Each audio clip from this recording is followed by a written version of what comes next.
Bonsoir à toutes et à tous et merci d'être avec nous, comme tous les mardis soirs, d'habitude à 19 heures et cette fois-ci à 20 heures, puisque j'étais à l'instant à la réunion des copropriétaires de la Garenne l'Étang, à l'invitation du syndic et du conseil syndical. Je voulais commencer par vous faire un point sur les dernières actualités de la ville, les plus positives comme malheureusement les plus négatives. Et parmi les plus négatives, peut-être revenir sur la fermeture du complexe François Pons, que j'ai dû prendre, dont la fermeture a été prise jeudi dernier par arrêté. En effet, nous avons relevé des fissures de plus de 6 cm sur les murs et dans les plafonds, des fissures qui sont inquiétantes que j'ai pu voir jeudi et dans la foulée décider de fermer le complexe. Il est désormais nécessaire de procéder à des sondages de sol afin de diagnostiquer l'origine du sinistre, tassement, affaissement, cavité, je ne sais pas. Deux bureaux d'études géotechniques ont été contactés et vont bientôt travailler sur le sujet. Pour ce qui est de la partie gymnase, et GPSO va réaliser des études afin de lever le doute côté piscine. Il me semble important par ailleurs de vous rappeler que l'autorisation d'ouverture ne pourra de toute manière pas se faire qu'après l'avis favorable de la commission de sécurité. Et puis par ailleurs, la preuve de la solidité du bâtiment devra être faite par étude, par une étude indépendante, qui devra être validée par un organisme de contrôle agréé avec attestation de stabilité à froid pour que nous puissions avoir la certitude qu'il n'y a pas de danger, notamment après les événements malheureux de Poissy. Nous ne pouvons prendre aucun risque sur la solidité et plus globalement l'ensemble de l'infrastructure du complexe François Pons. Au-delà de cette mauvaise nouvelle, bien entendu, une mauvaise nouvelle pour le bâtiment, pour vous qui fréquentez peut-être la piscine ou le gymnase, mais surtout pour les associations avec qui, franchement, nous sommes de tout cœur. Nous sommes en train de travailler notamment avec Vernouillet pour envisager des nouveaux créneaux si jamais la fermeture devait être prolongée trop longtemps. Et en l'occurrence, nous espérons vraiment trouver des solutions pour éviter, évidemment, de les pénaliser. Au-delà de cette mauvaise nouvelle, je voulais revenir sur une autre actualité, à savoir la grève du 8 décembre dans les écoles, à savoir aujourd'hui. J'étais ce matin avec les élus dans les écoles primaires, puisque nous souhaitions absolument pouvoir voir comment les choses se passaient. Par chance, les choses se sont plutôt bien passées, malgré évidemment quelques petites péripéties. Aujourd'hui, dans les écoles, les choses étaient plutôt bien, les maîtresses étaient motivées, les enfants également. Et donc, nous avons pu voir ce matin avec les élus que tout se passait à peu près normalement. Et pour ce qui est du retour à la normale, peut-être revenir vers vous avec une bonne nouvelle. Si le protocole permet à partir du 15 décembre de rouvrir certaines infrastructures, la deuxième semaine des vacances, du 28 au 31 décembre 2020, nous pourrons enfin rouvrir l'espace jeune afin de pouvoir proposer toute une gamme d'activités pour les plus jeunes et pour nos ados, avec donc au complexe scolaire La Garenne, accès rue de Bazincourt, un ensemble d'activités dédiées pour les jeunes, avec notamment une initiation pilotage de drone pour tous les jeunes inscrits durant les vacances de fin d'année, une sortie escape game pour la formule expertise jeu, et même une démo et une initiation freestyle football avec le vice-champion de France de freestyle professionnel, Corentin Baron. Autrement dit, plein de bonnes choses qui aussi se préparent si nous pouvons être déconfinés bientôt. Et pour parler de bonnes choses, peut-être vous parler également de la marketplace. La marketplace montpagniervernolien.fr, cette plateforme numérique d'achat sur les commerçants de notre commune, c'est désormais étoffé. Vous pouvez désormais acheter directement en ligne dans 14 boutiques et acheter aussi bien, je ne sais pas, du saucisson que de la bière, acheter aussi bien des croquettes pour chiens que des macarons, pouvoir acheter un permis bateau, pouvoir acheter des objets d'art déco.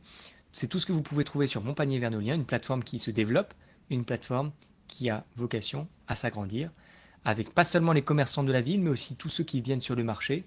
Je mentionnais par exemple les macarons ou d'autres petites boutiques, puisque nous souhaitons évidemment faire vibrer Noël pour vous toutes et tous avec l'ensemble de ces commerçants qui fréquentent notre commune. Et puisque je parle de Noël, vous parlez peut-être des spectacles petite enfance, parce que la magie de Noël ne doit pas s'éteindre malgré la crise sanitaire. Le service petite enfance organise en effet des spectacles de Noël dans les multi-accueils. Adolto le jeudi 10 décembre à 10 heures, le Souris Show, spectacle de marionnettes interactifs. Au Canton le vendredi 18 décembre à 10 heures, la pirogue enchantée, contes, chants et instruments européens et africains. Et à Pompous le mardi 22 décembre entre 10 heures et 11 heures, spectacle fait par l'équipe en raison des contraintes sanitaires. Ces spectacles permettront de redonner un peu de baume au cœur aux enfants et bien entendu au plus grand, puisque l'idée c'est de faire vivre Noël malgré la situation actuelle. Et puisque je parle d'animation, parlons peut-être des concerts au balcon qui continueront encore ce week-end. J'étais le week-end dernier avec le groupe Boa Brass Band qui faisait un petit succès dans le quartier de la gare. Vous avez été nombreux à venir aux fenêtres ou parfois même sur les trottoirs pour danser quelques minutes avec nous. C'était l'occasion tout simplement de faire vibrer la ville et nous allons continuer parce que vous êtes assez contents de voir ces animations et dans ce contexte, assez naturellement, nous aurons l'occasion de découvrir de nouveaux quartiers puisque l'objectif c'est que d'ici les fêtes, tous les quartiers aient pu connaître cette belle musique et ces belles animations. Et puisque tout à l'heure je parlais de l'après-confinement, puisque nous espérons qu'à partir du 15 décembre, un retour à la normale puisse se développer petit à petit, le cas échéant, la programmation cinéma est prête pour accueillir les cinéphiles dans la foulée. Et le concert de Choupi, prévu le dimanche 20 décembre, est déjà complet. Bien évidemment, si jamais le confinement devait se prolonger, ce que nous ne souhaitons pas, nous devrions le reporter, et le cas échéant par ailleurs, ne pas facturer. De toute manière, les paiements n'ont pas été réalisés. Tout ça étant dit, une opportunité en or pour pouvoir refaire vivre nos infrastructures culturelles. Tout est prêt, nous sommes prêts, nous attendons maintenant le déconfinement. Tout cela étant dit, je voudrais aussi revenir sur quelque chose qui me tient à cœur, à savoir la solidarité. Pourquoi la solidarité? Parce que c'est quelque chose qui est important dans ce contexte un petit peu compliqué de fête de fin d'année, un peu confiné. Noël 2020 sera sous le signe de la proximité et de la solidarité.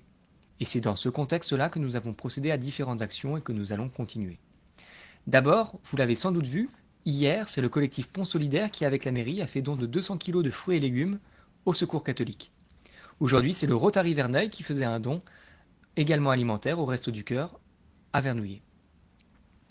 Et à partir du 17 décembre, vous allez pouvoir venir déposer vos cadeaux, plutôt des cadeaux pour les enfants ou des livres, plutôt de 3 à 16 ans évidemment pour les plus petits, au Champ Clos, où les donateurs pourront ainsi venir déposer des dons, rencontrer des bénévoles, ainsi que des élus. Vous pourrez échanger sur les bienfaits de l'action et sur les projets solidaires qui vous tiennent à cœur, puisque nous sommes en train de dessiner le projet Solidarité de la commune.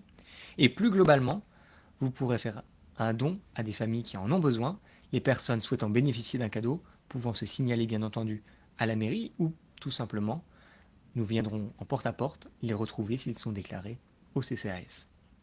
Tout cela étant dit, je vais me permettre de prendre quelques questions, avant peut-être tout simplement de vous souhaiter une bonne soirée. Une petite question sur le côté.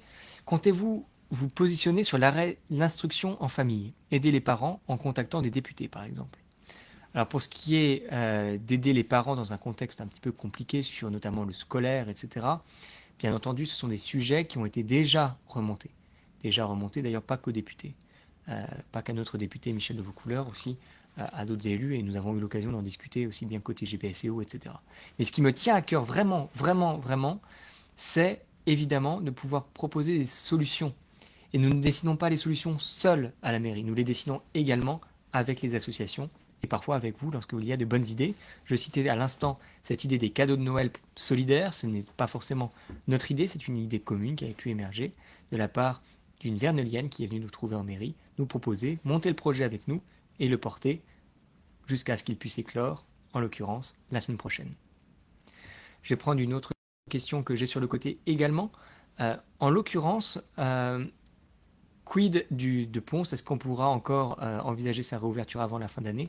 Alors, soyons très clairs, aujourd'hui, nous avons peu de visibilité sur plusieurs choses.